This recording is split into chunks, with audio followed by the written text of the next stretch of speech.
नमस्कार मंडळी, मी उल्का नगरकर, महाराष्ट्र मंडळ शिकागो 2022 चे अध्यक्ष. तुमच्या सगळ्यांचं आपल्या MMCच्या भ्रमणगाथा या कट्ट्यामध्ये स्वागत करते. आपण दर महिन्याच्या चौथ्या मंगळवारी भ्रमणगाथा याची सेशन्स करतो. त्यामध्ये अमेरिकेतील किंवा भारतातील किंवा इतर देशांमधील जी प्रेक्षणीय स्थळं आहेत तिथे आपण व्हिजिट केलेली आहे त्याची माहिती आपल्याच मेंबर्सच्या तोंडून ऐकायला खूप मजा येते. तर या भ्रमणगाथाची जी ऍडमिन आहे वैशाली बेलसरे, हिला मी विनंती करते की तिने या सेशनची सूत्र आपल्या हाती घ्यावी. धन्यवाद. Thank you very much, Ulka, and thanks Prasad for starting this call and putting us on YouTube live. Good evening, everyone. मी वैशाली बेलसरे आणि तुमचं भ्रमणगाथाच्या चौथ्या सेशनला 2022च्या तुमचं सगळ्यांचं स्वागत आहे. We are very happy to have you all here. Today we have a great melange of experiences for you all. One where East and West both will be covered. आपण इटलीच्या म्हणजे स्पेसिफिकली सदर्न इटलीच्या पासून सुरुवात करणार आहोत. Not quite close to the heel of the boot, म्हणजे इटलीचा शेप हा बुटासारखा आहे म्हणून. Southern Italy is not something many people think of when they think of Italy. So this will be a treat for all of us. Additionally, it has an added twist of going solo. Now, going solo can take many flavors. So let's find out how Arunatai, आपल्या Arunatai Dabholkar, how did she do it in her latest sojourn. So without further ado, let me invite Arunatai to start sharing her experiences. Thank you, Vaishali and Ulka. Also thanks to MMC for giving me this opportunity to share my experiences. तर मी पहिले माझी थोडी ओळख करून देते कारण बऱ्याच लोकांना मी माहित नसेल. मी अरुणा दाभोळकर. मी जवळजवळ 40 वर्ष शिकागोच्या नॉर्थ सबअबमध्ये राहिले आहे आणि जवळजवळ 25-30 वर्ष तरी MMC ची लाईफ मेंबर आहे. आणि it's a great privilege to be participating in all these Zoom experiences that MMC is allowing us. So again, thanks Ulka and the team for that. Anyway, to talk about Italy, last 2 years we have been stuck within US आणि ते सगळं हे कुठे जाता येत नव्हतं. तरी मी बरीच विदिन US असं बरीच मी भटकले, तरी पण बाहेर जायला मिळालं नाही. पण आता जानेवारी-फेब्रुवारीमध्ये थोडंसं ओपन झाल्यानंतर आणि कोविडचं थोडं कंट्रोलमध्ये आल्यासारखं वाटलं, तेव्हा मी इटलीला जाण्याचं ठरवलं. बाहेर जाण्याची इच्छा होती खूप 2 वर्ष आणि ते शेवटी म्हटलं आता इटली इज सेफ आणि क्लोज बाय, सो जाऊया म्हणून. Are you able to hear me? Yes. Yeah. So, I don't know where my Zoom. Just a minute.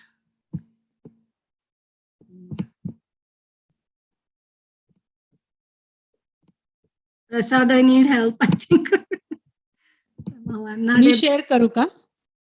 हा चालेल, शेअर केलं चालेल का? Yeah no, I will share.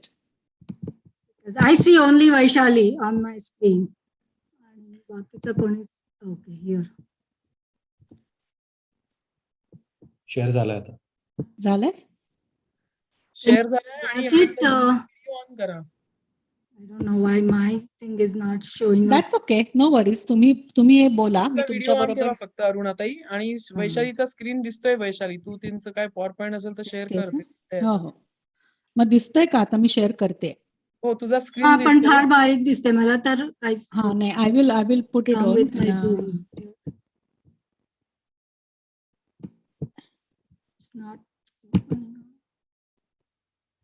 तुमचा व्हिडिओ ऑन करा अरुणाताई. फक्त तुम्ही व्हिडिओ ऑनच आहे, सगळं ऑन आहे, पण ते झूमच माझं. Okay, can everybody see my video now? Okay, I can see it now. Okay, perfect. Actually Vaishali आता तुझा स्क्रीन दिसत नाहीये, मगाशी शेअर झालेला दिसत होता. माझा स्क्रीन दिसत नाहीये. Okay, hold on. मगाशी दिसला होता, आता दिसत नाहीये. आता मला माझा screen Share the desktop, not the application. What happens? Okay. I don't know what is going on with this.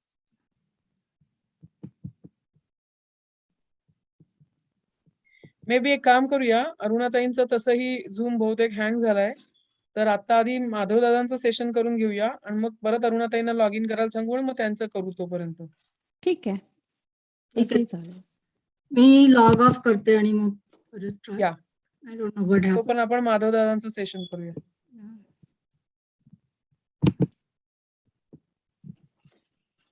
Okay, Vaishali, मग तुला सांगायची का थोडीशी माहिती? मग मी माझं share Yes, करतो. yes. I will say. Give me a minute. मी सांगते.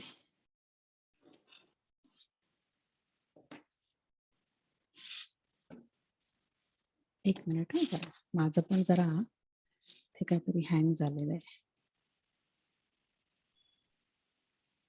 ओके.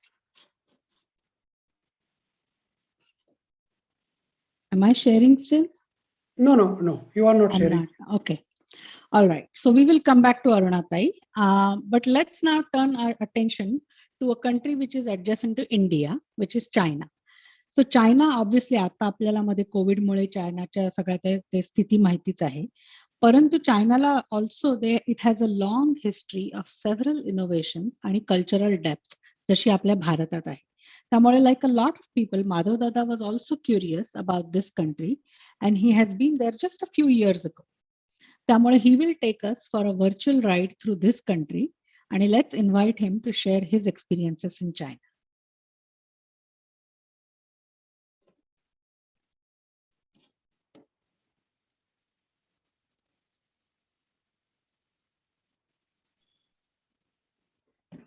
दिसतंय माधव दादा. You can दिसतं go ना? ahead. नमस्कार मंडळी, मी माधव गोगावले. सर्वप्रथम मला भ्रमण गाथा आयोजक व महाराष्ट्र मंडळाचे आभार मानतो की मला त्यांनी भ्रमण गाथावर बोलवलं. धन्यवाद. तर आज मी तुमच्या पुढं चीन देशाचं दर्शन थोडक्यात घडवणार आहे. सुरुवातीला 4-5 स्लाइड मी बोलल आणि त्याच्यानंतर मग काही फोटो दाखवले वेगवेगळ्या शहरांचे आणि मी सांगतो की आम्ही जेवढा ही टूर घेतली ह्या सहलीचा आमच्या दोघांचा हा अनुभव आहे. प्रत्येकाला वेगवेगळे अनुभव येऊ शकतील, त्यामुळं मी असं काही हे करत नाही की मला जो अनुभव आला, मला जे पाहायला मिळालं ते मी तुम्हाला सांगेल. तर याच्यावर तुम्ही पाहाल हा चीनचा नकाशा आहे आणि भारताच्या तुलनेत सुमारे 3 पट चीनचं क्षेत्रफळ आहे आणि त्याच्यामध्ये आम्ही हा ईस्टर्न भाग, ईस्टर्न, नॉर्दर्न, ईस्टर्न मध्ये चीन केलं. साधारणपणे आम्ही 18 दिवसाच्या ट्रिपवर तिथं गेलो होतो. चीनला का? चीनची भेट मी का घेतली? त्याचं तुम्ही म्हणाल की अरे जगामध्ये जवळ 200 देश आहेत, मग चीन तो तर आपला मी काय बोलत नाही आता काय, पण चीन का? तर चीन एक तर मला जगभ्रमंतीचा एक छंद आहे. माझे काही 2-3 छंद आहेत, त्यातला एक छंद. तर मी आम्ही शाळेमध्ये असताना 5 खंड म्हणून होते, पण आता त्यांनी 7 केलेत. 7 खंडापैकी 6 खंडांमध्ये जाऊन आलो. प्रत्येक खंडातले 2 ते 25-30 देश मी पाहिलेत. अगदी ओशियाना म्हणजे ऑस्ट्रेलिया खंड, आफ्रिका, आशिया, युरोपच्या पण 3-4 ट्रिप झाल्या आणि of course north America, central America. आता फक्त माझं राहिले अंटार्क्टिक. त्यामुळं मला लहानपणापासून पहिल्यापासूनच पाहण्याचा नॉट फक्त दुसरे देशच नाही तर भारतातला पण महाराष्ट्रातला प्रत्येक जिल्हा मी घेतला कामामुळं आणि मी कृषी क्षेत्रात असल्यामुळं ते झालं. आणि बाकीचे जे भारताचे 1980 पूर्वी जे काही राज्य होती, 28 राज्य त्यावेळेला होती, त्या 28 राज्यामध्ये मी इतर कॉलेजच्या सहली किंवा इतर याच्यासाठी केलेलं आहे. त्यामुळे लहानपणापासून पहिल्यापासून मला ही सगळीकडे फिरण्याची आवड आहे. दुसरं म्हणजे प्राचीन देश, एक ऐतिहासिक स्थळ म्हणून पाहण्यासाठी पण मला यायचं होतं. आणि नैसर्गिक चीन हा आता वैशालीने सांगितलं की चीन एक फार प्राचीन देश आहे, त्याला 4000 वर्षाची इतिहास आहे भारतासारखंच. आणि त्यात तिथली जी का अनेक नैसर्गिक स्थळं केवळ चीनचीच नाही, वेगवेगळ्या देशांना मी जातो, तिथली अनेक नैसर्गिक किंवा प्रेक्षणीय स्थळं नेहमी पाहतो. त्यानंतर तेथील संस्कृती जवळून पाहणे. कुठल्याही देशामध्ये नुसतं जायचं आणि याच्यावर हायवेवर चक्रा मारायच्या असं नाही मी करत, की त्या ठिकाणी तिथल्या संस्कृती लोकांशी ते कसे करतात, जितकं शक्य होईल तेवढं कारण तुम्हाला लिमिटेड टाइम असतो. त्याच्यानंतर अनेक वस्तूंचे तिथं उत्पादन स्वस्त का होते. पहिल्यापासून अगदी 70s 80s पासून पाहतो आणि इथं अमेरिकेमध्ये आल्यानंतर मला असं बरंचसं समजलं, की ज्या वेळेला चीनच्या वस्तू काही सगळीकडे का जातात, की ज्या वस्तू इथे करायला $5 ते $10 खर्च होतो, तिथं 50 सेंट ते $1 मध्ये होतात. इव्हन मी बोलल्यानंतर पण मला काय काय तशा किमती जर समजल्या, तर तिथे का करतात ते पण मला पाहायचं होतं. आणि त्याच्यानंतर ही कृषी उत्पादन. अर्लियर तुम्हाला सगळ्यांना माहिती असेल, की मी कृषी क्षेत्रातला आहे, शेतकऱ्याचा आणि एज्युकेशन पण त्यात. तर मला वेगवेगळ्या देशांचे कुठली पिकं तिथे काढली जातात, तर त्याची पण माहिती. आणि पाहताना तर चीन हा जगातला सिरियल्स, त्याच्यानंतर कापूस, व्हेजिटेबल्स, पोल्ट्री आणि फिश याच्यामध्ये जगातला नंबर 1 प्रोड्युसर आहे. ओके. आणि ह्या त्या देशातले ह्या जे मुख्य Beijing, Shanghai, Suzhou, I will butcher their names, पण हे मुख्य शहर आणि त्याच्या भोवतीची वेगवेगळे शहर पाहिले. पुढचं मला काय होते ओके.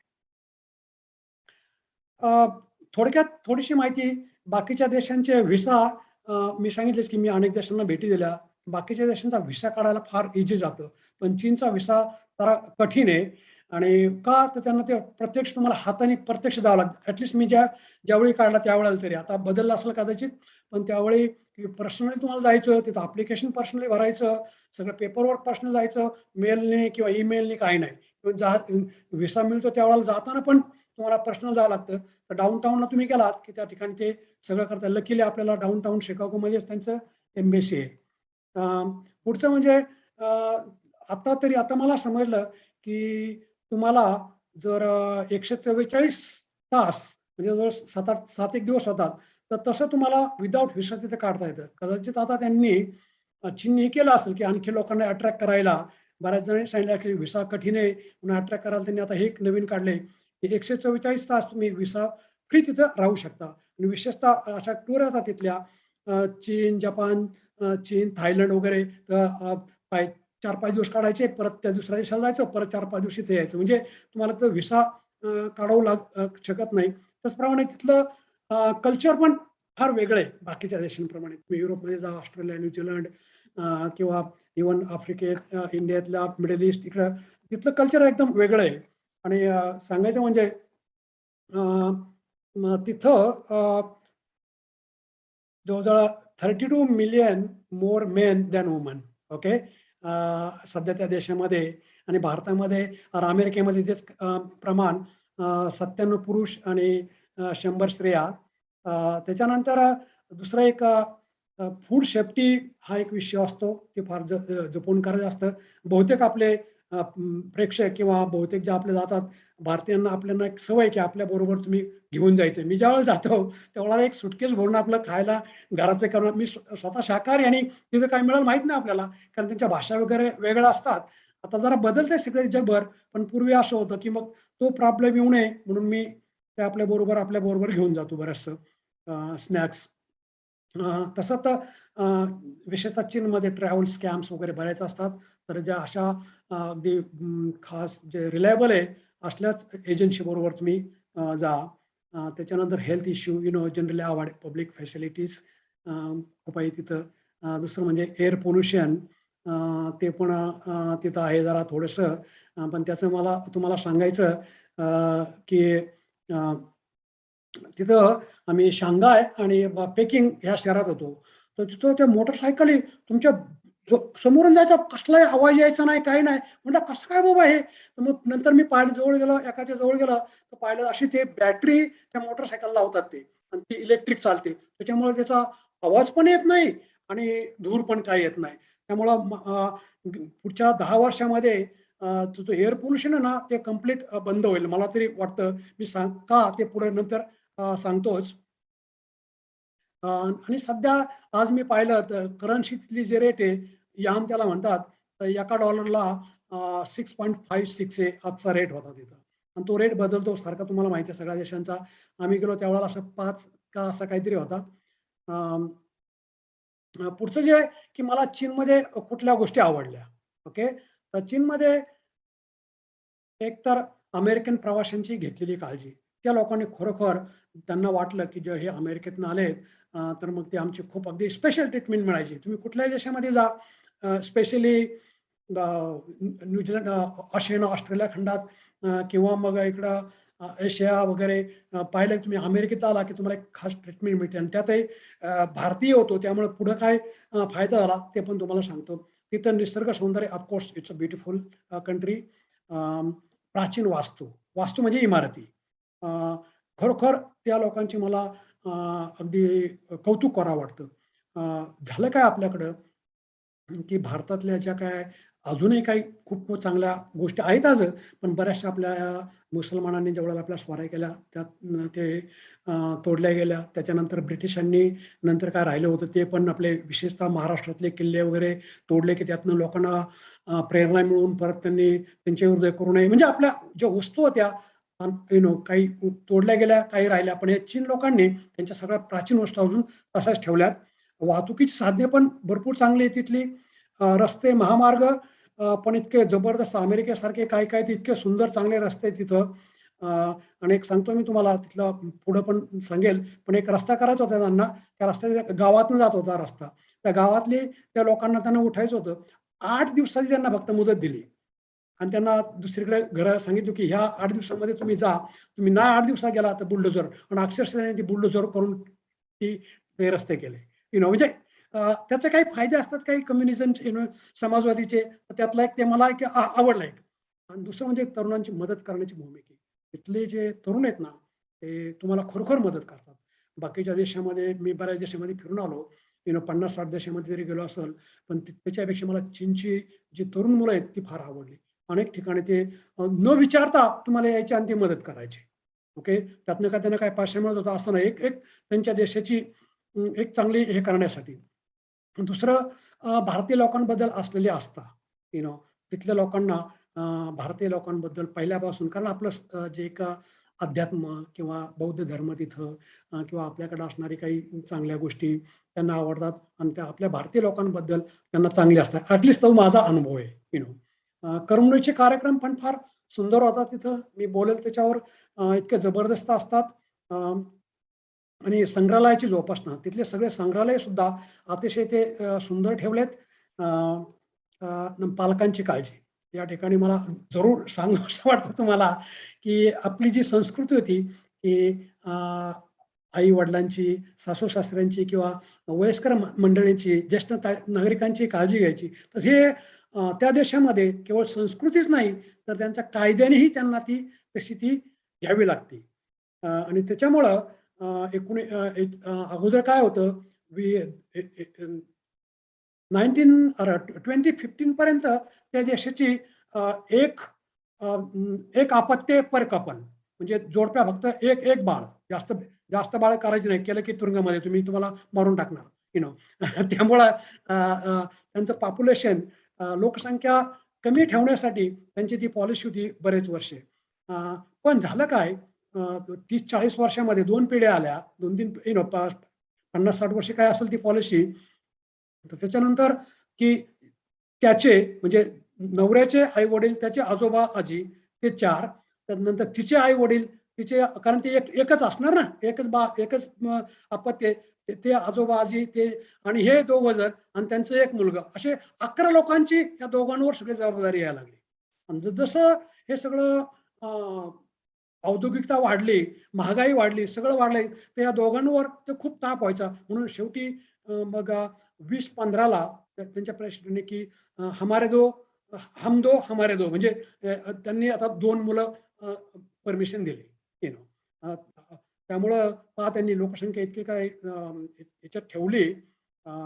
भारताने त्यांना 30-40 वर्षामध्ये आणि आता 5 वर्षात आपण त्यांच्या पुढे जाऊ. एनिवे, आता पुढचं म्हणजे मला काही न आवडलेल्या काही सो थिंग्स. ओके. विशेषतः म्हणजे खाण्याचे पदार्थ, तर तिथले काही कृत्रिम भेसळयुक्त पाणी, कीटक. पण आपण अशाच ठिकाणी आपण राहतो की हे खाताना बरोबर तुम्ही तिथं हे पण मिळतं, अगदी शाकाहारी पण भरपूर मिळतं, त्यामुळे तो काय प्रश्न येत नाही. पण बाहेर खाणं पिणं हे करताना नीट काळजी घ्या. दुसरं म्हणजे गुप्तता आणि पाळत ठेवणं. ते बाहेर ठेवतात, मी बोलल पुढं ते कसं काय झालं, ते गुप्त कसं ठेवलं, पाळत कसं ठेवली गेली. हवेतील प्रदूषण ते अजूनही पण खूप होतं तिथं. व्यक्ती स्वातंत्र्य जवळजवळ नाहीचे. फोन हॅक होणं. ओके. आम्ही सांगतो तुम्हाला की जर ज्यावेळी तुम्ही जाणार तर तुमचे काय पर्सनल फायनान्शियल थिंग्स वगैरे असतील ना, तर तुमच्या फोन मधल्या त्या काढून टाका. का आम्ही गेलो तर दुसऱ्या दिवशी तिथं पोहोचलो आणि दुसऱ्या दिवशी आम्ही 7-8 जण एकदम त्या गाईडकडे गेलो की अरे बाबा आमच्या फोनवर असल्या गोष्टी आम्हाला मेसेज येतात. मग त्यांनी ते सांगितले आणि म्हणा नाही ते डिलीट करून टाका, काही हे करू नका. म्हटलं आमचा फोन त्यांना दिला कोणा, कसं काय आले ते. मग somebody said they hack anyway, so be careful. गुंडागर्दी फार सॅड आहे. आम्ही आमच्या जवळजवळ 50-60 इथनं अमेरिकेतनं लोक गेले होते वेगवेगळ्या राज्यातले, आणि त्यातला कोलोराडोचं एक कपल होतं, चांगलं कपल होतं. साधारणपणे असे 60 असेल त्यांचं पण वय. आणि आमच्या गाईडने आम्हाला सांगितलं होतं की तुम्ही रात्रीचं एकटे कुठे जाऊ नका. जरी आम्ही 5 स्टार रेस्टॉरंटमध्ये हॉटेलमध्ये राहायचं, पण त्याला वाटलं की बरं दिसतंय, काय करणार म्हणून तो गल्लीमध्ये ते शेजारीच अगदी नॉट टू फार फ्रॉम, अगदी गल्ली शेजारच्याच गल्लीमध्ये गेला तो. त्याचं 7-11 टाईप स्टोअर होतं. तिथं त्याला रात्रीचं 8 नंतर तो गेला होता, 9-10 वाजता. त्याला लुटलं, मारलं, त्याचे पैसे सगळे घेतले आणि आणि मग ते समजलं कोणाला तरी. मग त्याला ते आणलं आणि लगेच थोडंसं फार ट्रीटमेंट केली असतील, लगेच ताबडतोब त्याला आणि त्याच्या बायकोला अमेरिकेला पाठवलं. ओके. आणि मग दुसऱ्या दिवशी आम्ही पाहतोय की रॉबर्ट कुठे गेला, बाप दिसत नाही, कारण तो असा आउट गोईंग होता. आणि मग कुणी काय बोलायला तयारच नाही. मग त्या मी गाईडला विचारलं what happen, where is he was my buddy here. मग तिने सांगितलं की त्याला पाठवलं. तेवढंच. का झालं काय नाही नुसतं पाठवलं. एनिवे. आणि तिथलं दुसरं गोष्ट म्हणजे की जमिनी, आणि that was the only time okay that happen. मी अनेक ठिकाणी गेलो पण हे पहिल्यांदाच मला पाहायला मिळालं. जमिनी मालक हक्क भारतामध्ये किंवा जगातल्या बहुतेक देशांमध्ये आय थिंक सौदी अरेबिया सोडला तर, आणि चीनमध्ये जेवढ्या काय जमिनी आहेत त्या सगळ्या जमिनी ह्या सरकारी आहेत. तिथले जे शेतकरी आहेत त्या शेतकऱ्यांना वर्षानुवर्ष ते खंडाने किंवा कराराने त्या जमिनी जातात आणि तिथं ते शेतकरी ते करत असतात आणि तिथे अनेक वेगवेगळी पिकं कशी येतात मी तुम्हाला ते सांगितलं. आता हे पुढचं मी बेजिंगच्या टिनेमन स्क्वेअरचं सांगणार आहे. तर तुम्हाला माहिती आहे की 1989 साली विद्यार्थ्यांची मोठी चळवळ झाली आणि त्या विद्यार्थ्यांच्या चळवळीमध्ये हजारो विद्यार्थी मारले गेले. तर त्याचं त्या ठिकाणी फार मोठा स्क्वेअर आहे, जगातला सगळ्यात लार्जेस्ट स्क्वेअर म्हणजे चौक. आपल्याकडे चौक म्हणतात आणि कदाचित तुम्ही युरोपमध्ये पण पाहिलं असेल काही काही देशामध्ये, तिथे पण असे काही काही असे मोठमोठे चौक आहेत. तर ह्या चौकामध्ये ज्या वेळेला आम्ही गेलो तर त्यांनी काय केलं, आमच्या 15-15चा ग्रुप केला आणि प्रत्येकाला एक गाईड मार्गदर्शक होता. आणि त्या मार्गदर्शकाला आमच्यातल्या एकाने हा जो मोठा चौक आहे इथं पाहायचं असं आणि एकाला विचारलं की आम्हाला थोडंसं ते सांगाल का त्या चळवळीबद्दल, विद्यार्थ्यांचं जे काही आंदोलन झालं होतं त्याच्याबद्दल. मग त्यांनी काय केलं, तुम्हाला चला ह्या बाजूला सगळं या आणि आम्हाला त्यांनी इथून एका बाजूने दुसरं तिथं ना तिथून तिथं इकडे न्या, इथं न्या.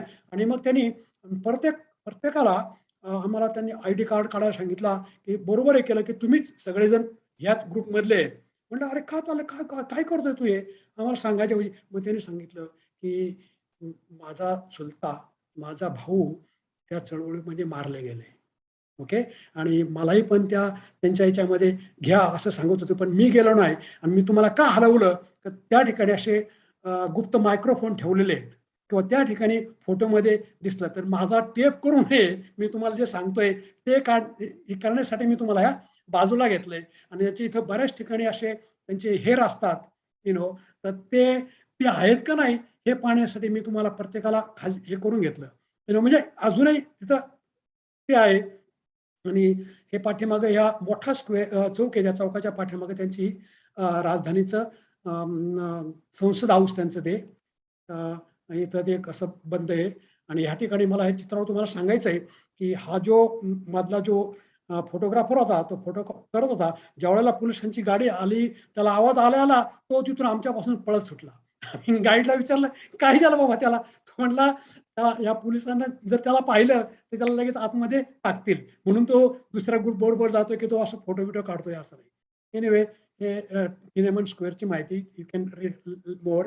मला वेळ थोडा जरा कमी आहे. त्यानंतर हे फोरबिडन सिटी, की जे इम्पेरियल पॅलेस, फोरबिडन सिटी तिथं जवळच शहर आहे की ज्या ठिकाणी बरेच वर्ष आहे की ते मोठा राजवाडा आहे. थोडक्यात राजवाडा, आणि त्या राजवाड्याच्या पुढे सगळी माहिती आहे. पॅलेस तर 500 इयर्स मिंग डायनेस्टीने तिथं त्यांचं तर हे होतं. जसं आपल्याकडे वेगवेगळ्या Gupta dynasty, Yadav dynasty, Peshwa dynasty, तशी त्यांची ती डायनेस्टी. तर हा जे आहे हे इथं आतमध्ये जायला हे मोठे दरवाजे, असे 5 दरवाजे आहेत.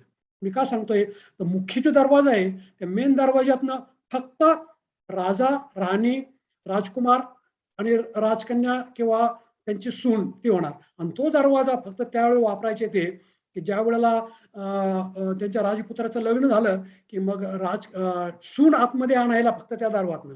आणि त्या शेजारच्या त्याच्या पुढचे हे दुसरे 2 दरवाजे, तर तिथले जवळचे VIP लोक किंवा सरदार असे ती लोक त्या दरवाज्यातनं, आणि शेवटच्या पाठीमागच्या सगळ्या शेवटचे मग बाकीचे इतर लोक त्यातनं जायचे. तर हे असे 5 दरवाजे आहेत तिथं. आणि हा फार मोठा आतमध्ये पण त्यांचा जो हा जो त्यांचा तो पॅलेस, आणि त्याच्या पुढे हा मोठा चौक, ज्या ठिकाणी त्यांच्या सभा व्हायच्या. लोकांना ते कुठले कुठले काय कार्यक्रम असतील एकत्र त्यावेळेला ते यायचे. आणि मग हे जे आहे इथं ते त्यांना ते खायला प्यायला ते त्यातनं ते करणार. त्याच्यानंतर हा राजवाड्याचा तो बाहेरनं कसा दिसतो ते, आणि इथं ह्या वेगवेगळ्या इथनं आतमध्ये बाहेर कसं जायचं ते, हे फुलांचं वगैरे. पण हे अगदी सुंदर पाहण्यासारखे. मी जरूर तुम्हाला सांगाल की हे पहा. आणि हे पुढचं जे आहे, ही पुढची जी स्लाइड आहे की ते बेजिंगची त्यांची ती राजधानी, तिथलं जे जसं आपलं कॅपिटल वॉशिंग्टन DC किंवा दिल्लीचं राजभवन, तसं ते हे आहे. आणि तिथून जवळचा दूरनं काढलेले ब्युटिफुल गार्डन आहे तिथं. आता हे पुढचं जे आहे की तिथल्या गार्डन्स, इतक्या सुंदर गार्डन आहेत ना. मी तुम्हाला सांगितलं की मी न्यूझीलंडच्या ऑकलंड आणि वेलिंग्टन, त्यानंतर ऑस्ट्रेलिया सिडनीमध्ये पण आहे. किंवा तुम्ही जर तुमच्यापैकी जर कोणी स्वित्झर्लंडला गेला असेल तर स्वित्झर्लंडला अशी बारकीशी एक पार्क केली, पण ते फार मोठी दाखवतात. असं एस चोप्रा, आपल्या मूवीचा डिरेक्टर, त्याचा तिथं पुतळा वगैरे आहे. आणि वरती पण आहे. पण ती अगदी ह्या बागेच्या पुढे काहीच वाटत नाही. इतकी सुंदर बाग आहे. जवळजवळ मी 3-4 तास ह्या बागेमध्ये घालवला. इतकी ब्युटिफुल पार्क. हे एक त्यांचं एक वैशिष्ट्य मला फार आवडलं. दुसरं तिथले सिल्क फॅक्टरी. ह्या सिल्क फॅक्टरी, रेशीम, चीनमध्ये पहिल्यापासून रेशीम फार प्रसिद्ध आहे. जसं आपल्याकडे पण रेशीम, पण तिथं जसं काही काही गोष्टी भारतापेक्षा तिथं सुंदर करतात. तर त्या सिल्क फॅक्टरीला, रेशीम फॅक्टरीला पण आम्ही भेट दिली. तर हे जे झाड दिसतंय हे तुतीचं, आपल्या मराठीमध्ये याला तुती म्हणतात, किंवा ब्लॅकबेरी टाईप. ब्लॅकबेरीचं जर पाहिलं असेल तुम्ही तर तसं असतं ते. तर त्याच्या या पाना खाऊन त्या हे करतात. आणि हे जे त्याच्या अळई असतात ना, किडे, ते किडे हे खातात. आणि त्याच्यानंतर मग हे कोश म्हणतात मराठी त्याला, ते करतात. आणि इथं नंतर ते जे कोश असतात कुकून, ते काढून त्यातनं हे रेशीम दूर काढतात. तर ही पहा, ही जी आमची गाईड होती, मार्गदर्शक, तिने एक तिथले ते किडा काढला आणि आमच्या समोरच तिने खाल्ला तो. सगळ्यांनी फार असं हे केलं. तर मी, अरे काय करतेस तू, का खाशील? ती म्हणले की चीन लोक सगळं खातात, यातनं आम्हाला प्रोटीन मिळतं, don't worry about it. But anyway, त्याच्यानंतर मग हे असे रेशमांना वेगवेगळे कलर कसे देतात ते दाखवलं. रेशमामधून मग ते मशीनमधनं असे शाली, चादरी किंवा ब्लँकेट वगैरे कसं तयार होतं. आणि एक सुंदर ब्लँकेट त्यांनी ते केलेलं. पाहण्यासारखी फॅक्टरी. भारतामध्ये पण आय थिंक काही महिन्यापूर्वी आलं होतं की काडीपेटीमध्ये पूर्ण साडी कशी बसवतात तसं इथं पण ते एक त्यांनी आम्हाला ते दाखवलं. आता हे पुढचं एक रिक्षा गुटांग म्हणून आहे. तर त्या रिक्षामधून जसं तुम्ही जर दिल्लीला गेला तर दिल्लीमध्ये अजून माणसांनी चालवलेली रिक्षा सर तुम्हाला करता येते. तशीच तिथं पण एक ते आम्ही ती घेतली. असे एक्स्ट्रा असतात ते, पण मजा आली तिच्या करायला. आणि आय थिंक आपल्या पूर्वी पुण्यामध्ये फार लहान असताना मी टांगे वगैरे होते काही रिक्षा. आणि अजूनही पुण्यामध्ये जर तुम्ही गेलात तर क्वार्टर गेट आहे ते पुणे कॅम्पच्या बाजूला आहे. तर तिथं अजूनही अशा काही रिक्षा थोड्याशा सिंधी वसाहती तिथं मुख्य, जसं मुंबईला चेंबूर तसं पुण्यामध्ये क्वार्टर गेटला तिथं जास्त शिंदे आहेत. तिथं पण अशी मॅनमेड रिक्षा चालवतात. मजा आली त्याच्यामध्ये फिरायला असं हे करायला. पुढचं जे आहे तर लंच ॲट लोकल फॅमिली. मला तुम्हाला सांगितलं की संस्कृती तिथे कशी असते काय ती असते. तर एका फॅमिलीकडे आम्ही 5-6 जण गेलो आणि तिथं पाहिलं. हे त्यांचं घर होतं त्या फॅमिलीचं. आणि तिथं आम्ही जेवायला गेलो. तर तिथे त्यांनी अशा वेगवेगळे बरेच पेंटिंग होते, ओल्ड पेंटिंग वगैरे त्यांनी सांगितलं. आणि आमच्यासाठी आम्ही सांगितलं आम्ही शाकाहारी खातो, त्यामुळं त्यांनी आम्हाला काही शाकाहारी पदार्थ केले होते. आणि ते केल्यानंतर जवळजवळ 2-3 तास ते सगळे आम्हाला माहिती देत होती त्यांची. आणि तिथंच मला त्यांनी सांगितलं की ते आपले भारतातले टीव्हीचे शो कसे पाहतात, बरेच हिंदी मूव्ही त्यांना आवडतात किंवा बाकीच्या पण मूव्ही आवडतात. बरेच आम्हाला त्यांनी सांगितलं भारताबद्दलची माहिती. तिथं मला समजलं की ते भारतीय लोकांचे त्यांना फार आवडतात. म्हणजे ते. आणि त्यानंतर जेवणानंतर मग त्यांनी एक इन्स्ट्रुमेंट आहे, नॉट पियानो टाईप, बट असं त्याच्यासारखं त्या गाणी म्हणून त्यांनी आम्हाला दाखवलं. नंतर आता पुढचं आहे समर पॅलेस. हा समर पॅलेस त्यांची ती एक क्वीन होती उझियार. ती आपल्या अहिल्यादेवी होळकर सारखी फार ती लोकांची काळजी घ्यायची. तिने हा पॅलेस समर पॅलेस जवळच आहे त्यांच्या त्या ह्याच्यापासून मोठा तळे आहे तिथं. आणि तिथं हे पण मिळतात. तर तिने त्या अगोदर फक्त आपल्या बौद्ध भिक्षुकांनी अशोकाने जे बौद्ध धर्माचा प्रसार केला त्याच्या अगोदर खाजगी लोकच फक्त बौद्ध धर्म स्वीकारत होते. पण ह्या राणीने बौद्ध धर्म स्वीकारला आणि त्यामुळे ऑफिशियली बौद्ध धर्म तिथं प्रसार झाला. अगोदर होताच, पण तिने पहिलं राजकीय असा एका राजाने राजश्रय तिथे मिळाला. दुसरं ग्रेट वॉल. ऑफकोर्स तुम्ही गेला की कोणालाही चीनची ग्रेट वॉल पाहिजेच असते. तर हे मी मुद्दाम हा फोटो दाखवतोय माझा. इथं जर तुम्ही आपल्या कोकणातले जर किल्ले पाहिलेत, विशेषतः पावसाळ्यामध्ये ज्यावेळेला पाऊस असतो 3-4 महिने ढगात सगळे गडगले जातात. आता तुम्ही आताच मूव्ही पाहिली पावनखिंड, त्याच्यामध्ये कसं हे झालं त्याचं दाखवलं होतं थोडंफार. हे वेगवेगळं तिथलं चीन, हा दरवाजा आतमध्ये जायला, फार मोठी भिंत वगैरे फार लांब आहे मोठी. पण मला तुम्हाला एक सांगायचं आहे, जरी ही भिंत जर खूप दूर असली पण आपल्या छत्रपती शिवाजी महाराजांनी जे काही 27 किल्ले बांधले, त्या किल्ल्यांचे जर सगळे बुरुज हे जर पाहिले ना तर चीनच्या भिंतीच्या कितीतरी पटीने जास्त आहे. ओके. पण एक चीनची एक भिंत म्हणून सगळे जगभर प्रसिद्ध आहे. आणि आपले एवढे किल्ले. आणि दुसरं की त्यांनी एवढे किल्ले हे चीनची भिंत का बांधली माहिती ना, की जी परकीय त्यांची आक्रमण व्हायची मंगोलिया किंवा इकडून तिकडं, तर त्यांना हे चीन बांधून एक तटबंदी होती. त्यामुळं पटकन त्यांना येणं कठीण होईल. पण प्रॉब्लेम हा आहे की जे असे मध्ये त्यांचे सिक्युरिटी गार्ड असतात, आपल्याला मराठी शब्द मला येईल लक्षात तो, तर ते चौकी असतात तिथं, संरक्षक दल असतात. त्या संरक्षक दलांना त्या लोकांनी ब्राईब केलं आणि तिथून ते आले. म्हणजे भिंत बांधण्याचा काही परिणाम झाला नाही. जसं आपल्या शिवाजी महाराजांनी लोक मिळवली. पावनखिंडीमध्ये पाहिलं की त्यांच्या जीवाला जीव देणारे किती लोक प्राण जाईल पण माझ्या राष्ट्रभावना त्यांनी निर्माण केली. पण ते नसल्यामुळं एवढी मोठी भिंत बांधूनही त्यांच्या आक्रमण काही राहिले नाहीत. दुसरं की तिथल्या फेमस म्युझियम्स, ती संग्रहालय पण फार प्रसिद्ध आहेत. आणि ती काही 4000 वर्षाची तिथली त्यांची हिस्ट्री आहे, इतिहास आहे. 4000 वर्षाचा इतिहास म्हणजे आणि कसा जपून ठेवलाय अगोदर मी सांगितलं की आपल्याला काही कारणास्तव आपल्याला काही जपून ठेवता आला नाही, पण तिथे त्यांनी तो जपून ठेवलाय.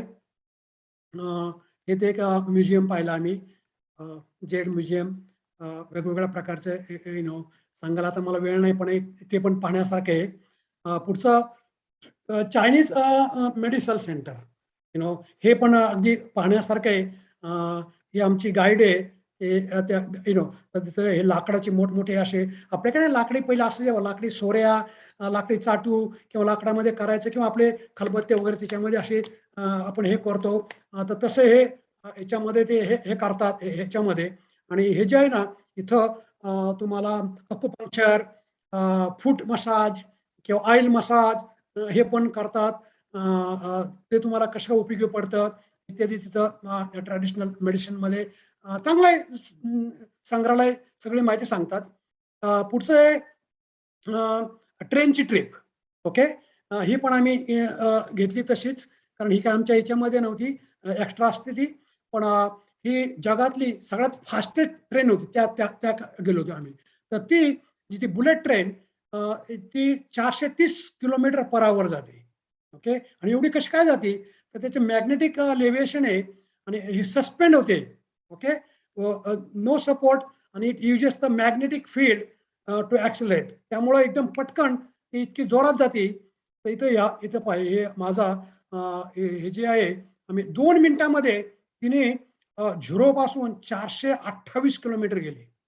आणि तिथं त्याच्यावर दिसतं तुम्हाला की पटपट ते नंबर कसे पटापट पुढे जातात ते.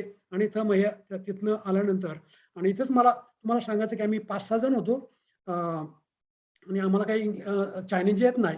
तर तिथला एक विद्यार्थ्याने पाहिलं आम्हाला, ओके, की आम्हाला जायचं होतं. मग त्यांनी आम्हाला इथं जेव्हा आम्ही बसलो ह्याच्यामध्ये बसने तिथं उतरलो, त्यांनी विचारलं लगेच, तो पटकन आमच्याकडे आला आणि आम्हाला विचारलं, इंग्लिश बोलत होता. म्हणलं काय, म्हणलं आम्हाला इथे ट्रेन पुढे बुलेट ट्रेनने आम्हाला जायचं.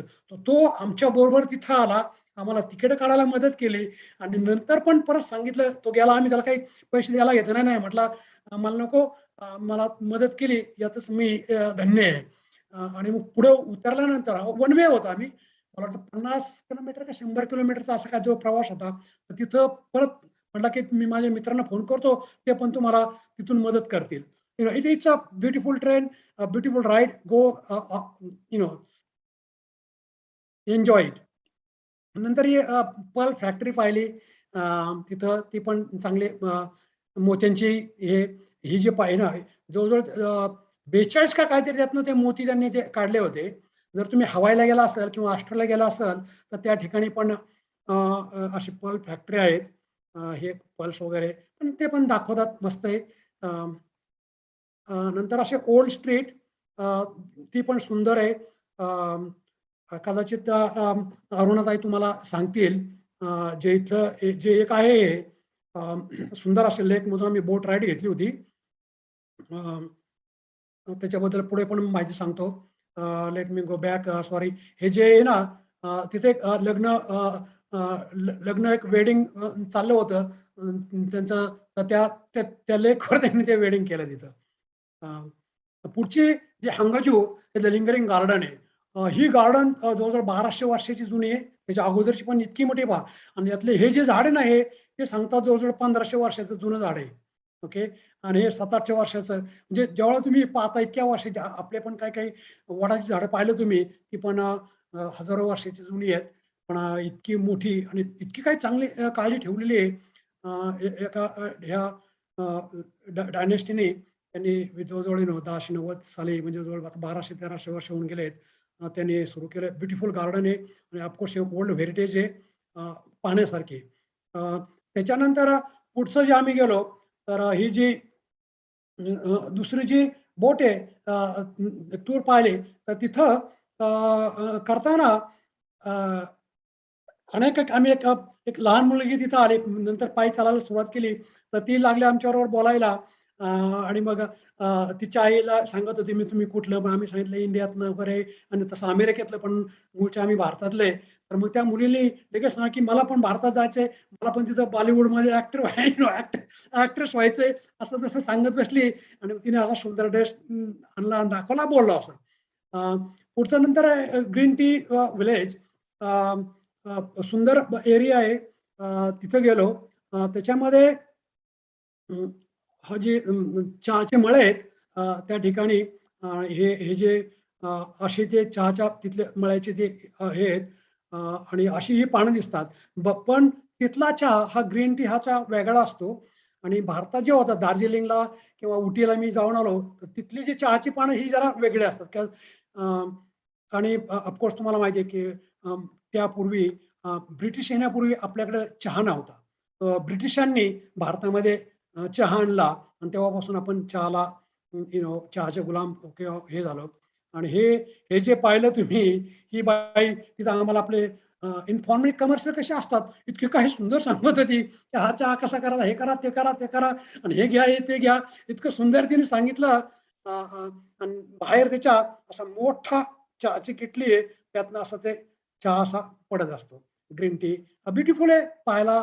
आणि दाखवतात वरती असं तुम्ही हिलवर कसे करतात. जर तुम्ही उटीला गेला असाल किंवा दार्जिलिंगला गेला असाल तर ते पाहिले असतील चहाचे मळे कसे असतात. तर त्याची आम्हाला त्यांनी ती टूर दिली. पुढचं हे हंगझू मध्ये पण गेलो. तिथलं हे वेस्ट लेक वर आहे, ते पण ब्युटिफुल आहे. मी पटकन जातो पुढं. आणि त्यानंतर हे ईस्टर्न साईडला आहे पेकिंग वगैरे त्या ठिकाणी ब्युटिफुल अशा त्यातले मी काही फोटो काढलेत याच्यावर नको म्हणून, पण ते हे पण पाहण्यासारखे ब्युटिफुल. आणि हे रात्रीचं तेच, ही जर तुम्ही तिथली रात्रीची जे टूर असते बोट राईड ती जरूर घ्या. मी काही फ्लोरिडामध्ये केल्या होत्या, स्पेनमध्ये केल्या, पोर्तुगीजमध्ये केल्या, जर्मनीमध्ये केल्या. पण त्याच्यापेक्षा मला ही फार खूप खूप आवडली. इतकं काही दिवसा पाहिले तुम्ही पाठीमागच्या ह्याच्यामध्ये आणि रात्री असे वेगवेगळ्या सगळ्या त्या बिल्डिंग मधून वेगवेगळे कलर येतात. आपल्याकडं तुम्ही जर शिकागोला गेला असाल याच्यामध्ये ख्रिसमसच्या वेळेला कशा बिल्डिंग अशा त्या मस्त करतात. पण तेच जर वापरलं तर शिकागोचं आपलं मुख्य सगळ्यांना माहिती की आर्किटेक्चर टूर, त्या आर्किटेक्चर टूर मध्ये जर बिल्डिंग जर अशा रात्रीची जर सुरू केल्या त्या असं केला तर खरोखर शिकागो खूप पैसा कमवाल. एनिवे पण फार सुंदर रात्रीमध्ये ते दिसतं. पुढचं हे शांघायचं ही पण फार अगदी टोलेजंग मोठमोठ्या इमारती दिसतात. जवळ आहे, ईस्टर्न साईडला आहे. हे बॉन्ड ज्या 5 ब्लॉक असायचा आपला मिलेनियम पार्कला मेगा माईल त्यासारखा येतो. आणि इथं मला सांगायचं आहे की हे ज्या काही ह्या बिल्डिंग वगैरे त्यांनी केल्या की 8 दिवसामध्ये तिथल्या लोकांना कशा त्यांनी ते हे करून टाकायला सांगितलं. आज मी म्हणजे काय काय गोष्टी त्यांच्या चांगल्या आहेत मी काही म्हणत नाही, परंतु आमच्या राजगुरुनगरला खेडला एअरपोर्ट व्हायचं होतं. तर ते एअरपोर्ट 95 पासून सुरू आहे बरं का, 95 पासून ते होणार होतं. तर ते करायला अजूनही तिथे झालं नाही. त्याला त्यांनी 8 ठिकाणी जागा बदलल्या आणि त्याच्यामध्ये अनेक हे येतात की एकतर महाराष्ट्र सरकारची परवानगी, भारत सरकारची परवानगी, एव्हिएशन परवानगी आणि मिलिटरी. कारण आमच्या पुणे जिल्ह्यामध्ये मिलिटरी फार आहे तिथं देहू रोडला, नंतर माधव दादा खडकी. माधव दादा आपल्याला जरा वेळ बघायला लागेल. या मी काढतो. एनिवे पण हे याच्यासाठी मला सांगायचं होतं की मार्केटिंग वगैरे मास प्रोडक्शन का होतं, कारण चीन लोक हॅकिंग वगैरे असं तसं होतं, ते होतं स्पॉन्सरशिप. आणि पुढचं अनदर मोठी एक दुसरी गार्डन, ह्या दुसऱ्या ब्युटिफुल गार्डन आलय संपत आता माझं. हे बाकीच्या क्लोजिंग एरियामध्ये तुम्ही गेला होता. आणि शोज जरूर पहा तुम्ही. मी डॉलिवूड, लॉस वेगास किंवा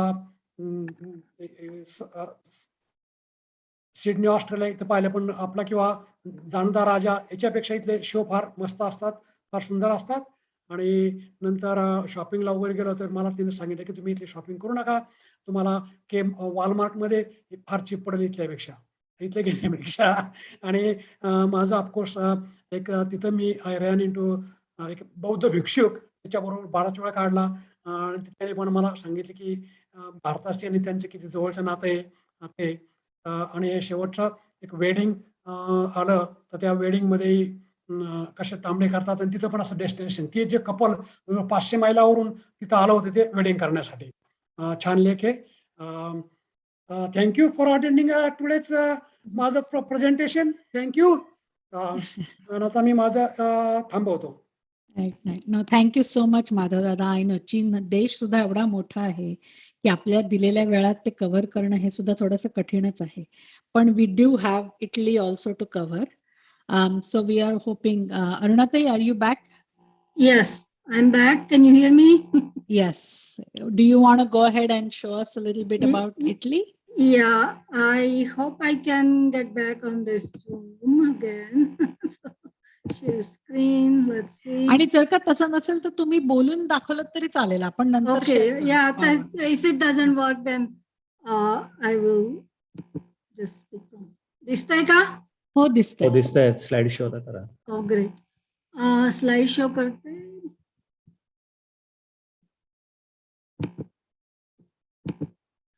ओके, तर इटलीला मी आत्ताच मार्च मध्ये जाऊन आले. So it's fresh in my mind trip. आणि मी first time I did it as a solo traveller. मी कामासाठी वगैरे खूप फिरले आहे जगभर, पण व्हॅकेशनला एकटीच अशी मी प्रथमच गेले. त्यामुळे एकतर पॅन्डेमिकमुळे इटली जरा सेफ वाटलं जायला, आणि अमाल्फी कोस्ट बघितला नव्हता. बाकी बहुतेक सगळी मोठी शहरं बघितली होती. टस्कनीचा पण रुरल भाग काही पाहिला नव्हता. So I first went to Naples from Tampa, where I stay during the winters. तर नेपल्सला तिथून 45 मिनिट्सच्या राईड वरती हॉटेल होतं सरेंटो मध्ये. Sorrento is a small town about 50 miles from Naples. आणि तिथे my tour was 7 days on Amalfi Coast आणि 7 days in Tuscany. अशी 2 आठवड्याची टूर होती. Being a solo traveler, I wanted the convenience as well as safety. आणि grand circle travel, I knew about them. I had traveled with their sister company 2-3 वेळा trips केल्या Machu Picchu आणि पॅटागोनियाच्या. त्यामुळे मला ती रेप्युटेड कंपनी आहे, माहिती आहे. आणि it's a family own business, but do a really good job of organisation आणि covering everything there. So it was a great thing, and I got a free single supplement, so I could stay alone in the hotel rooms. So that was a nice thing about it too. And the tour covered all of the land travel, सगळे sightseeing, hotels, all the breakfast for 2 weeks, and a few meals were included in that. And we also had options for a few optional tours, which included Siena, going to Siena, Lemon Farm, Pisa, and Pompeii. And really very nice guide. We got lucky. The guide आमचा Alberto म्हणून होता, local person from Tuscany. Very very nice person. आणि खूपच त्यांनी आम्हाला मदतही केली आणि सगळं दाखवलंही छान. आणि त्याच्याशिवाय जास्ती माहिती असलेले असे लोकल गाईड्स पण प्रत्येक ठिकाणी त्यांचे असतात. तर त्यामुळे त्या ठिकाणी त्यांच्या एक्सपर्टीज प्रमाणे ते जास्ती माहिती देतात. So overall it was a really good value for me. ते Grand Circle they do your flights from US also. I did not go with that. I did my own flights. But otherwise, it was a really good experience for a solo traveler. I met a lot of new people on the tour and really enjoyed the whole trip very well. The worst part of the whole trip was going there and coming back. I'll talk about it later. Of course, you know that there is no visa needed for US citizens to go to Italy. COVID testing was a little anxiety producing thing, but fortunately for me, मी जायच्या आधी 1 आठवडाच ती requirement त्यांनी eliminate केली टेस्टिंगची. त्यामुळे मला काही taste करायला पाहिजे होती असं नव्हतं. मी केली आदल्या दिवशी test, but that was just as a safety precaution. आणि परत येताना मात्र 1 दिवस आधी मला टेस्ट करायला लागली कोविडची. पण ते सुद्धा त्या आमच्या टूर डिरेक्टरनी सगळं अरेंज केलं. फार्मसी वॉज लाईक 2 मिनिटावर होती हॉटेलपासून, आणि त्यांनी 5 सेकंडमध्ये टेस्ट केली आणि रिझल्ट दिले. culture it's a very family oriented culture. We know इंडियातल्या सारखंच त्यांची पण जॉईंट फॅमिलीज असतात तिथे, आणि स्पेशली इन द विलेजेस आणि southern part of Italy is more rural आणि फॅमिली सेंट्रिक वाटलं मला. There is also a big mafia influence still there on a daily life of average लोकांच्या जीवनावर पण त्यांचा बराच इन्फ्लुअन्स आहे अजूनही. ते पण आम्हाला त्यांनी एक लेक्चरच दिलंय का प्रोफेसरनी येऊन. So it was very nice to hear about all those things. People are very friendly to Americans. All the travelers are welcome, of course, after 2 years of total shutdown. पण त्यांच्याकडे म्हणजे त्यांना अजूनही तिथे असे लोक आहेत ज्यांनी वर्ल्ड वॉर II पाहिलंय, आणि त्यामुळे त्यांच्या त्या memories about Americans they still have the gratitude of them. आणि दुसरी गोष्ट लक्षात आली म्हणजे Italian also has many dialects, आणि एव्हरीबडी म्हणजे छोट्या छोट्या विलेजेसमध्ये स्पेशली त्यांच्या डायलेक्ट्स वेगळे असतात. आमच्या गाईडला सुद्धा कधी कधी त्यांचं समजायचं नाही, आणि मोठ्या सिटीजमध्ये इंग्लिश बहुतेक सगळे लोक बोलतात, समजतं तरी त्यांना थोडंफार, पण छोट्या गावांमध्ये तसं नाहीये. त्यामुळे English speaking guides are really helpful. As we know, their food, pizza, pasta, very delicious gelato, Chianti wine, and of course Sorrento and Amalfi Costa limoncello. There was nothing like it. It was really a treat for me. First time I tasted it, but it was really great. And thanks to Vaishali, she had given me heads up on that. I even brought back a bottle. आणि I don't think व्हेजिटेरियन्सना काही problem येईल असं वाटत नाही, कारण बहुतेक सगळं त्यांचं व्हेजिटेरियन असतं आणि meet they just add to the pasta वगैरे, त्यामुळे should not be a problem for vegetarians. The Sorrento, as I said, it's like 45 minutes ride from Naples airport. It's along the Amalfi coast in Campania region of Italy.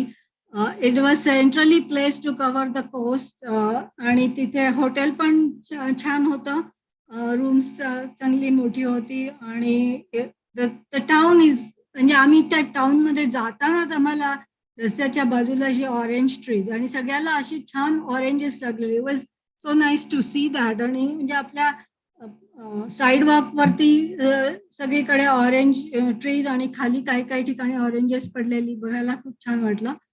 Lemon आणि orange orchids are everywhere. It's also famous for pottery. We see lot of shops with pottery. आणि another thing it's very famous for is handmade inlay woodwork. खूपच सुंदर सुंदर त्यांनी scenes वगैरे केलेले असतात, आणि व्हेरी नाईस. सगळे तिकडे हाताने करतात. It's like every generation they keep teaching their kids, आणि it goes on.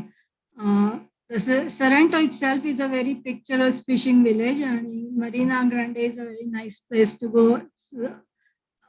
On the cliffs of Amalfi Coast. So very nice. The other great experience I had was a choir experience in a church. The day we landed, आमच्या गाईडनी सांगितलं तिथे चर्चमध्ये काहीतरी हायस्कूलची मुलं येऊन choir त्यांचा आज कार्यक्रम आहे संध्याकाळी, तर तुम्ही जा बघायला, तुम्हाला जायचं असलं. म्हटलं बघूया कसं वाटतंय ते. We just arrived there. पण after dinner, we saw some kids walking in black dresses and everything. आणि म्हटलं these must be the kids. Let's follow them. आणि चर्चमध्ये त्यांच्या मागे गेलो आम्ही. There was a beautiful church. Look at this. आणि turned out that these were American kids from Minnesota. आणि ते तिथे त्या choirच्या सिंगिंगसाठी आले होते, आणि त्यांनी इतकी सुंदर सगळं गाणी म्हटली तिथे choirची, आणि they were all wearing these black masks everywhere. आणि लोक पण सगळे मास्क लावून होते चर्चमध्ये. आणि the best part was last song. त्यांनी असे हात जोडले आणि ओम शांती म्हणून संस्कृतमध्ये गायला सुरुवात केली. I was amazed. I was like unbelievable. And I was mainly, only the person who could understand what they were singing and doing. आणि नंतर येऊन त्यांच्या टीचरनी सांगितलं की this was a Sanskrit song. म्हटलं wow, I cannot believe American kids going into Italy आणि listening to them singing Sanskrit in Italy was unbelievable. त्याच्यानंतर दुसऱ्या दिवशी we took a tour of the Sorrento city, nice churches, some of the shops there, had a delicious gelato in one of the places that he recommended to us. And this is the Marina Grande, the fishing village of Sorrento. And very peaceful. There are lots of restaurants along the way. Very nice seafood if you enjoy seafood. Next day was Herculaneum, which is a impressive archaeological site. And this Vesuvius, Mount Vesuvius पासून 3-4 मैलावर आहे town होतं. म्हणजे it was a Roman resort back in the days, and it got buried under the Vesuvian ash when Vesuvius exploded in 79 AD. तर जवळजवळ more than 1600 years it just stayed under the ash, and it was covered so deep, like there was 60 feet of ash over the whole town. आणि ते Roman resort म्हणजे it was mainly for these royalties, Kings आणि त्यांचे nights वगैरे. So big Vilas तिथे, आणि population बहुतेक कमी असावी असं वाटतं. Was on the coast. Now it's not on the coast because of the Vesuvian explosion. It's no longer on the seashore, but that time it was on the seashore, and was just accidentally found when some people were trying to find water well. ते 1709 मध्ये त्यांना काहीतरी हे तिथे ते रुईन्स मिळाले, आणि मग त्यांनी ते थांबवून सगळं एक्सकव्हेशन चालू केलं. आणि because of that, level of ashes, the ruins are very well preserved, आणि खूप छान फ्रेस्को स्टॅच्यूज इंटॅक्ट अगदी असे अजूनही बघायला मिळतात तिथे. त्यावेळेचं फर्निचर, मार्बल टेबल्स आणि सगळीकडे मोझाईक टाईल्स वगैरे आहेत. Very well preserved ruins of this. Unfortunately ते सगळं एक्सकवेट करता येत नाही, कारण काय झालं की this is the whole site that they have excavated behind me. And if you see this mountain is the Vesuvius, that's what exploded almost 2000 years ago. And in between there are these houses, आणि लोक काय ते houses मधनं निघून ते त्याच्या खाली डिग करायला देत नाही. So it's not going to happen. Look at this, is one of the statues they found, आणि इतकं डेलिकेट सगळं होतं, पण it's still very well preserved after all that explosion and everything. आणि त्या साईटमध्ये त्यांना आतापर्यंत 350 ह्युमन स्केलेटन्स मिळाले आहेत रोमन लोकांचे. आणि they think that many people escaped that time because the first explosion that happened went towards Pompeii, आणि Pompeii got buried with that ash. आणि हर्क्युलियनच्या लोकांना त्यामुळे वॉर्निंग मिळाली, आणि they may have left the city, lot of them at least. आणि second explosion happened after 12 hours, so they had little bit of time to leave. आणि मग second explosion मध्ये मात्र Herculean was totally buried under the ashes. So really, so just a small part of the town is excavated, आणि आमच्या गाईडच्या मताप्रमाणे maybe only 10% of the town is excavated. It all extended right up to the mountain there. Next day was Naples. As you know, it's a big city in Campania, beautiful, very beautiful seaport. Situated, it's really well situated between Mediterranean Sea and Mount Vesuvius. So from many places you can see both the ocean and the mountain from the streets of Naples. It was just wonderful to see all that. The city has a real diverse influences of heritage because a lot of Greeks came there, then Romans came, Normans, French, Spanish, and Italian. So it's a really diverse community and diverse heritage that you get to see there. We had a city tour and saw the opera house, castles. The Naples Museum is really a wonderful place to go to if you have time to see it, because a lot of the artifacts from the both sides, Pompeii as well as Herculaneum, are stored in that museum for preservation purposes. We had a nice lunch at the seaside, and I'll show you that this is what our view was for the lunch of the harbor castle in Naples. It was just wonderful to see that. And look at their mall in Naples. This was a palace, Roman palace at a long time ago, but now converted into a mall. Inside there are all high-end shops.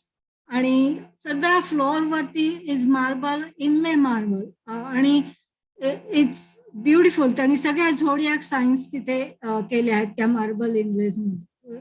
Really nice. The next day was Amalfi Coast.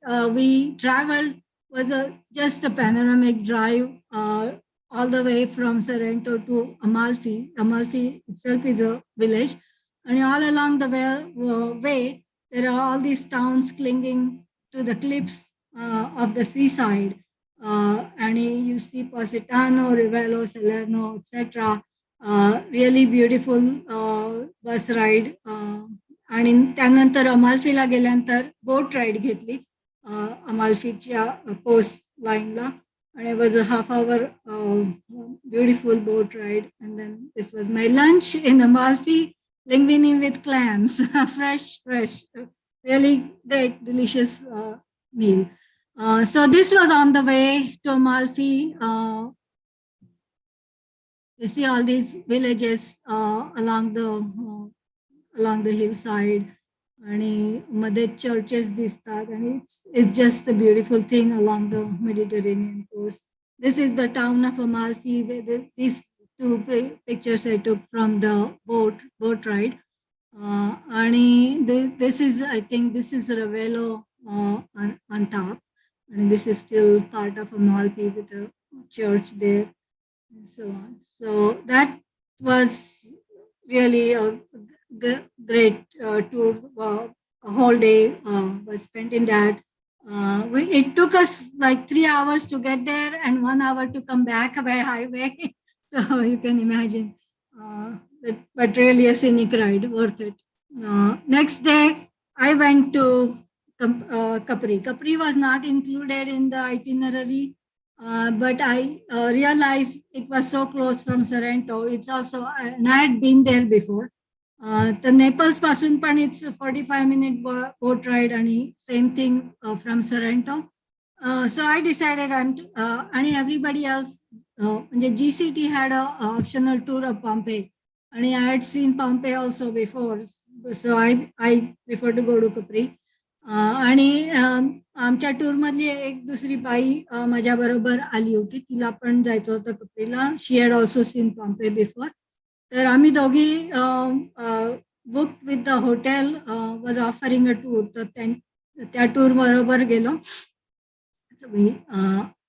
आणि it's a really enchanting island. Don't miss it. If you go to Naples or Sorrento, you have to go to Capri. Worth it all the way, And the Blue Grotto is an experience that one has to experience that.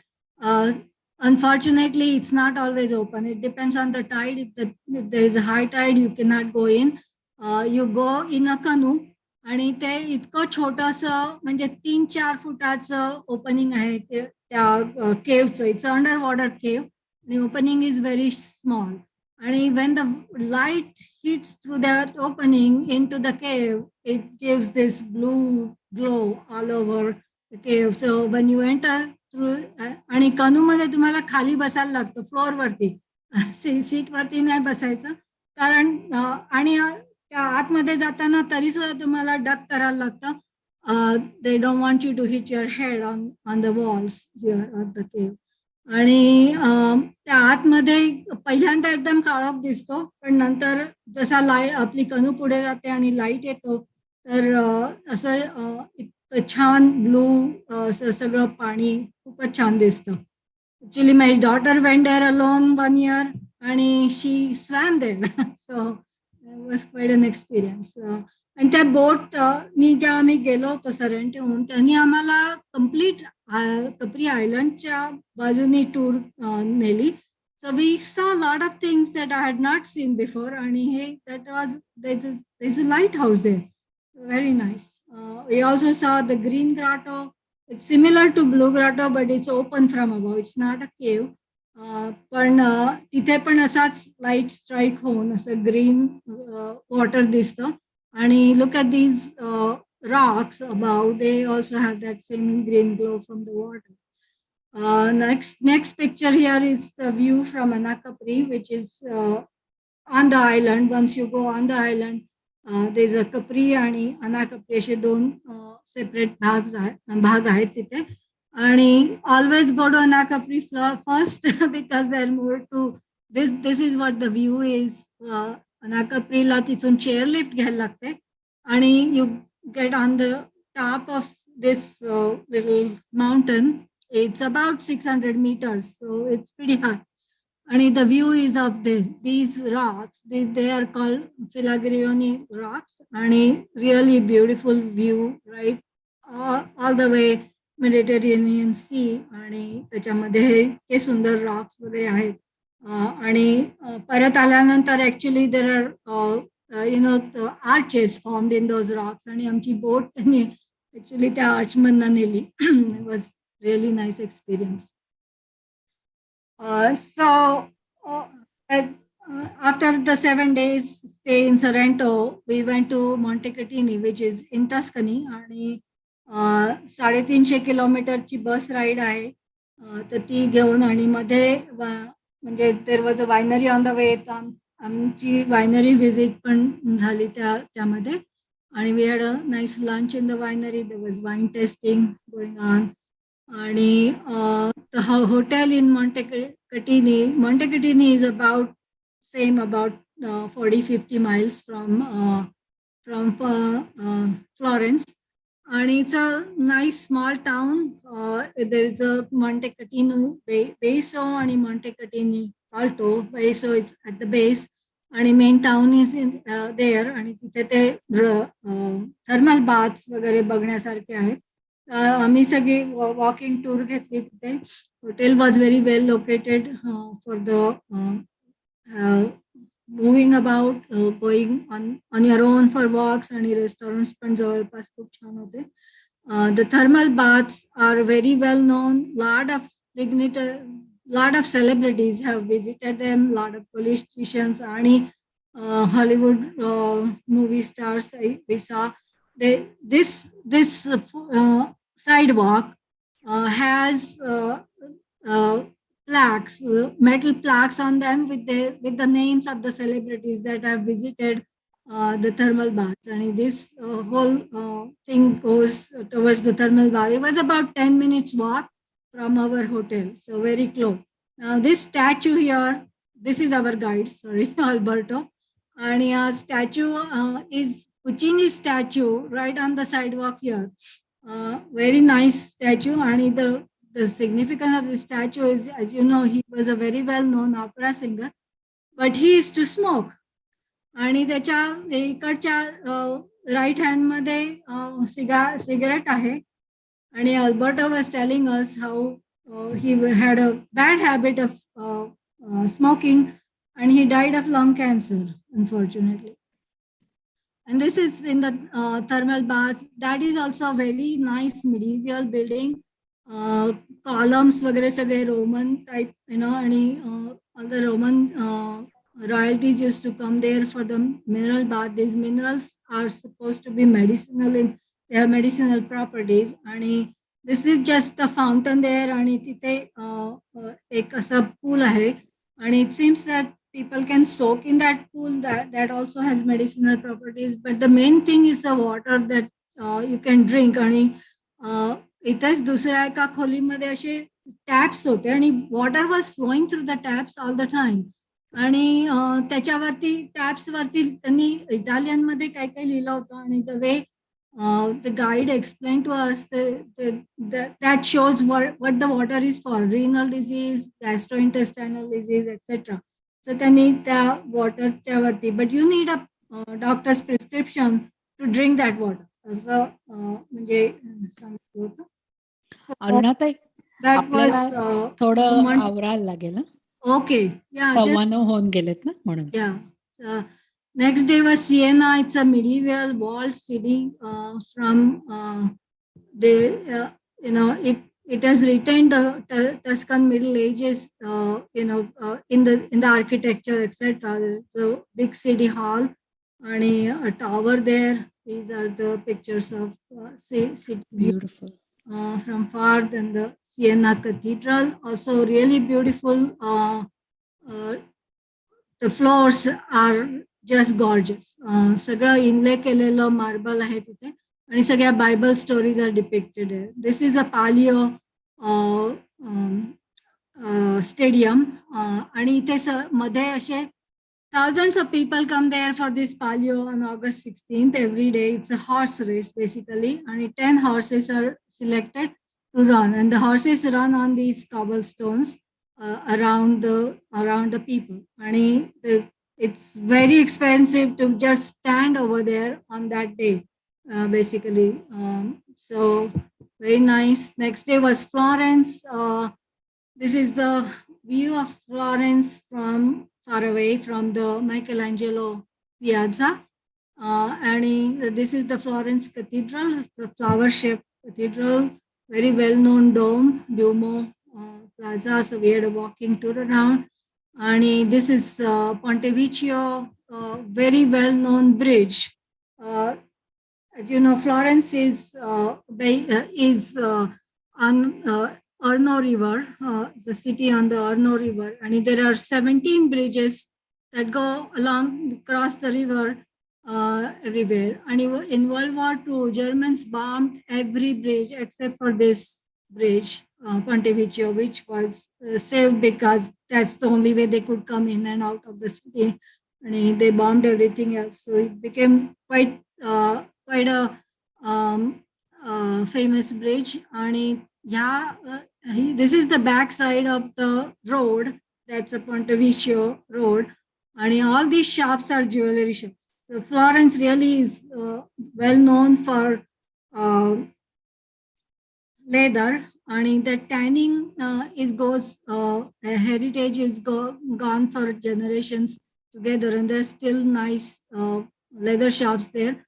आणि दुसरा म्हणजे jewellery. So आणि Florence is nothing without David, but this is not the real David. It's in the museum. This is the one outside in the Neptune, near the Neptune fountain. And this is the Basilica of St. Crosso. This is the Florence Cathedral from close up.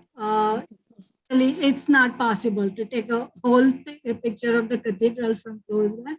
And this is another big very wonderful thing, Gates of Paradise on the baptistry.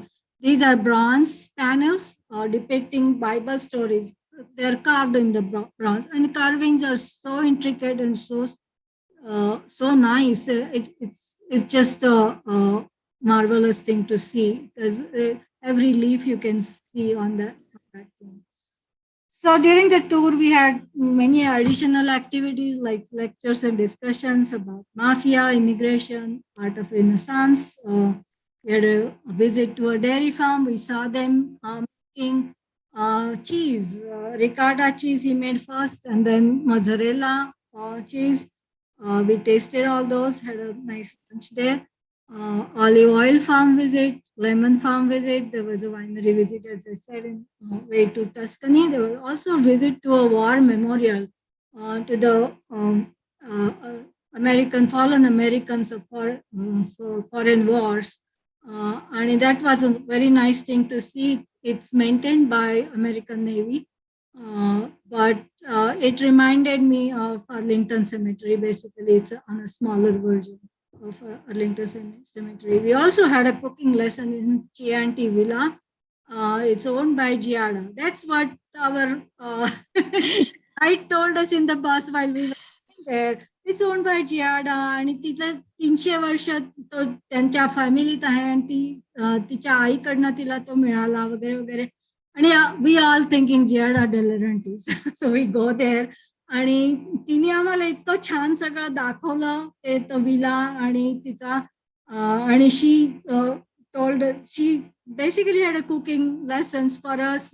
We cooked, we helped her cook some chicken, some gnocchis, and mushroom gnocchis.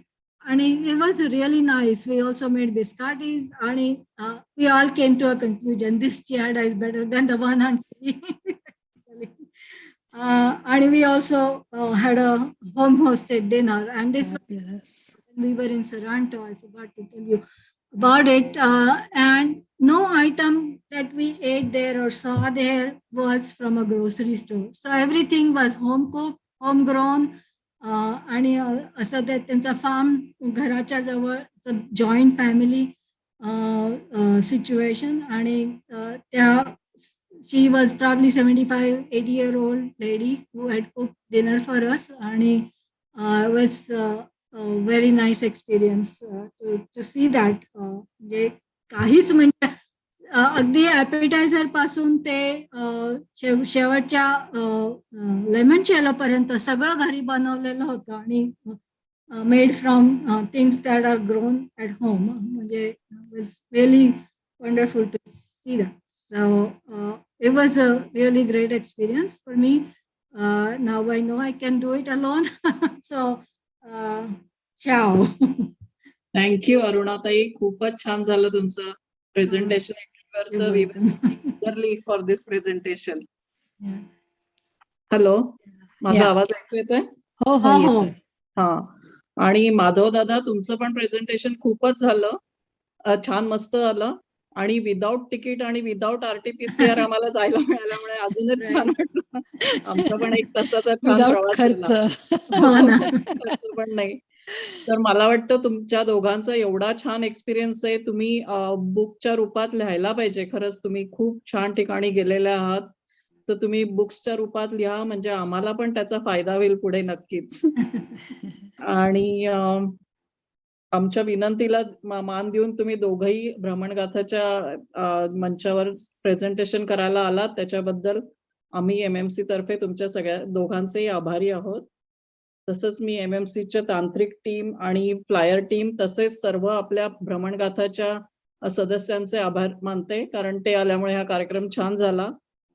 तसंच याप्रमाणेच आपल्या पुढच्या महिन्यात सुद्धा एक कार्यक्रम असणार आहे, तर तो कुठला असेल ते आम्ही डिक्लेअर करूच. तर तोपर्यंत स्टे ट्यून्ड.